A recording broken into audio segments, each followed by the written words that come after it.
Recently, I was speaking at a government conference, and at the end of my presentation, the speaker after me happened to be the government minister responsible for the department who had gathered for this event. And when he talked to the platform, this government minister instantly had credibility. He was sharing his resume as he was sort of introducing himself to the crowd as the new minister responsible for the portfolio. And it was clear that he'd worked in the industry outside of the public sector before becoming an elected official. So he had massive credibility. And one of the things he said in the early moments of his presentation really stood out and has stuck with me ever since. What he said was this: every organisation, particularly the public sector, he said, needs three types of people. The first, we needed the starters. We also need sustainers. And he said the third group of people we must have are the stoppers. And he said, as government, as the public sector, we've got lots and lots of sustainers. They're the people who just make the wheels of government move. They're great administrators, they're great managers. They make things flow well.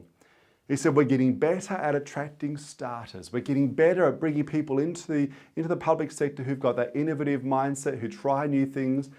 But he said, the group of people we do not have enough of are the stoppers. And it's not just the government sector. It is businesses across the board, every type of organisation. I said the same thing day after day. What we lack are the stoppers, the people who can come into an organisation and get rid of the old, prune away things from the past, traditions, bureaucracies, policies that are outdated. Because if all we do is have people add new innovations, new ideas, then have those who can sustain those new ideas, but we never get rid of the old, over time, the organisation becomes a bloated bureaucracy. Now, we see this certainly in the public sector, but it is rife in the private sector too. I reckon the best example I've come across over the years is one that I often share with audience members of the potential for things that need to be pruned away, not being dispensed with, and how dysfunctional they can make an organisation over time, was a case study I read about that came from the military. A number of years ago, there was a case where in the army, a group of young recruits were doing their basic training. They got to one point in their training where they were being taught how to use artillery guns. And they were taught by the instructing officer, who was going through sort of step by step how to use artillery guns, military standard. He said, okay, when you load a round into a gun, you need to count 8 seconds from when you load the round to when you fire it. Not 7 seconds, not 9, it's got to be 8. And one of the young millennial recruits did something that millennials often do, raised his hand. He was like, sir, what's the deal with that? Why 8 seconds? Now you can imagine how well that went down with his officer. It's not the sort of question you ask of your superior. And the officer gave some non-response, moved on with the lesson, but the question stuck with him. And a few days later, he went to another colleague, another officer, and said, do you know why we wait 8 seconds? Where is that 8-second rule from? Now this colleague of his did some research, and here's what they discovered.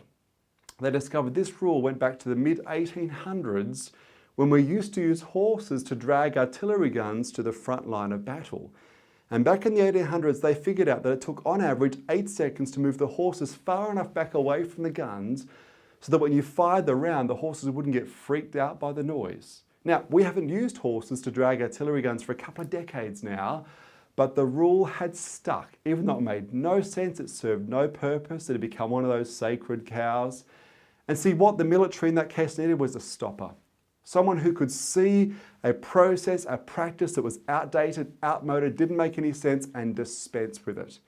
And it's a very thing that we often lack in organisations, people who are brave enough and empowered enough to do the pruning that is required to maintain relevance and vitality in an organisation.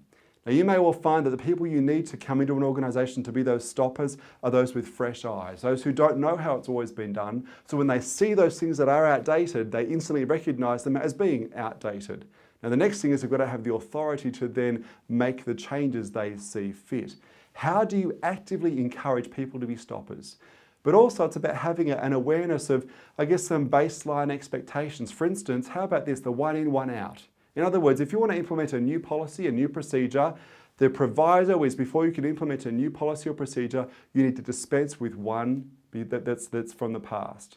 In other words, you can't add something new until you've got rid of something old.